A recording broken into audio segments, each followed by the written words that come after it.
Welcome to True Crime Stories for English Learners, where real-life mysteries meet clear and simple English. The Stockholm National Museum robbery.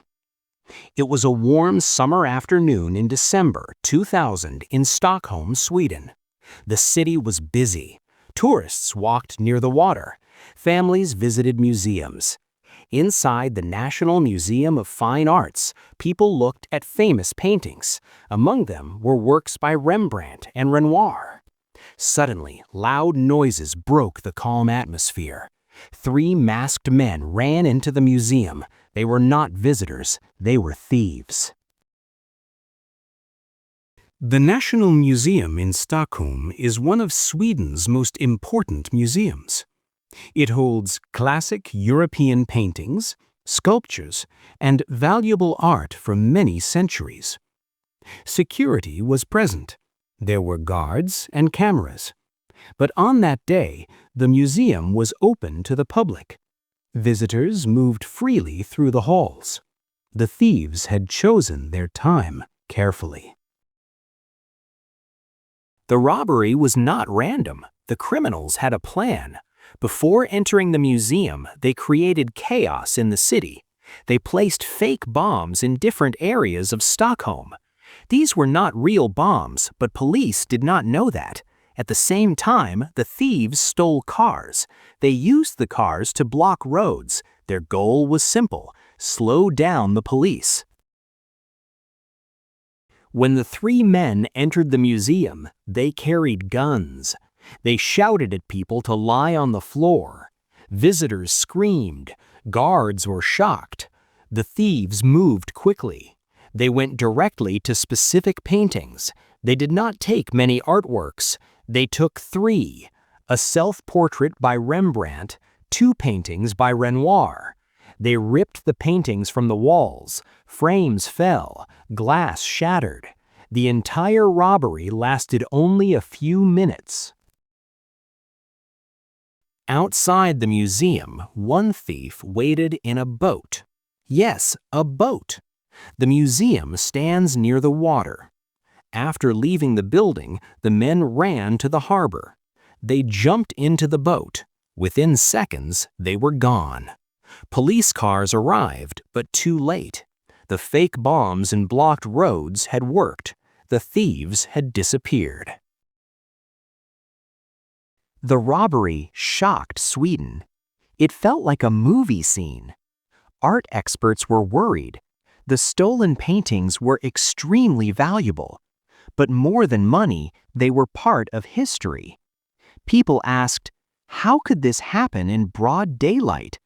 How could armed men steal masterpieces and escape by boat? Police began a large investigation. They studied security footage, witness reports, stolen vehicles. They searched for connections between criminals. Slowly, they identified suspects. The robbery had been carefully planned. It was not the work of beginners. Over time, police arrested several people connected to the crime, but the paintings were still missing.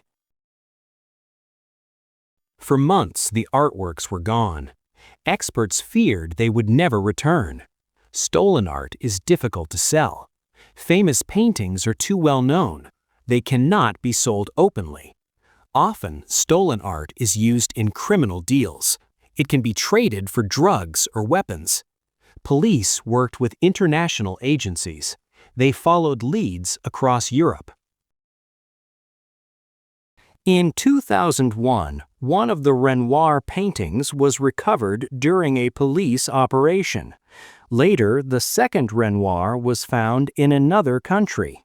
Finally, in 2005, the Rembrandt self-portrait was recovered in a hotel in Denmark during a sting operation. Undercover officers had acted as buyers. The criminals tried to sell the painting, but instead of money, they met the police. All 3 paintings were eventually returned to Sweden. Several men were convicted for their roles in the robbery. They received prison sentences. The case showed something important. Even a dramatic, well-planned robbery can fail in the long term. Art is difficult to hide forever, and famous paintings are even harder to sell. Today, the paintings hang again in the National Museum. Visitors walk past them quietly. Most people do not think about that December day. But the story remains. 3 men, fake bombs, stolen cars, a fast boat on cold water. For a few minutes they controlled the city. But in the end, the art came home, and the robbery became one of Sweden's most famous crimes.